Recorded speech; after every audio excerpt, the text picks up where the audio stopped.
1948ஆம் ஆண்டு இலங்கை சுதந்திரமடைந்ததாக கூறப்படும் நாளானது தமிழ் மக்களை பொறுத்தவரை நேசிக்கக்கூடியதாகவோ கொண்டாடக்கூடியதாகவோ இல்லை.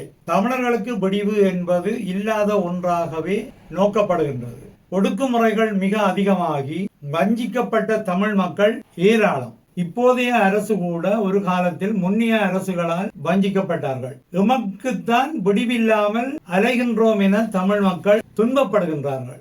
தமிழர் தாயகத்தில் தொடர்ச்சியான நில ஆக்கிரமிப்பு, பௌத்த மயமாக்கல்கள், சிங்கள மக்களின் குடியேற்றங்கள், அதாவது எமது இடங்களில் எம்மை சிறுபான்மையாக்கும் முயற்சிகள், வலிந்து காணாமலாக்கப்பட்டவர்களுக்கு இன்று வரை நீதி கிடைக்காமை, சிறையில் வாடுகின்ற தமிழ் அரசியல் கைதிகளுக்கு இன்று வரை நீதி கிடைக்காமை, தமிழர்கள் தமக்கான அரசியல் தீர்வாக சமஷ்டியை கோருகின்ற போதும் இதுவரை ஆட்சியாளர்களின் மனதில் இசைவான எண்ணப்பாடுகள் இல்லாத நிலைமை, மொழிவாய்க்கால் தமிழ் இனப்படுகொலைக்கான நீதி கிடைக்காமை, பொறுப்பு குரல் இன்று வரை இல்லாத நிலைமை. இந்த நிலையில் நாம் எப்படி இலங்கை சுதந்திர தினத்தை கொண்டாடுவது என்ற எண்ணத்தில் தான் தமிழ் மக்கள் இருக்கின்றார்கள். வடக்கு கிழக்கில் உள்ள அரசு அலுவலகங்களில் கொண்டாடுகின்றார்கள் என்றால் உண்மையான மன சந்தோஷத்துடன் கொண்டாடவில்லை, சம்பிரதாயத்துக்காகத்தான் கொண்டாடுகின்றார்கள். எங்களுடைய இளைஞர்களே எங்களுடைய எதிர்காலம்.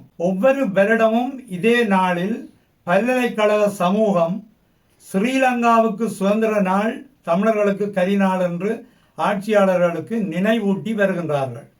அந்த வகையில் யாழ் பல்கலைக்கழக இளைஞர்கள் அழைப்பு விடுத்துள்ள நாளைய 2026/2/4 எங்களுடைய வேதனையையும் வெளிப்படுத்துகின்ற கவன ஈர்ப்புக்கு அணிதிரளுமாறு எனது அன்பான சமூகத்தை கேட்டுக்கொள்கின்றேன்.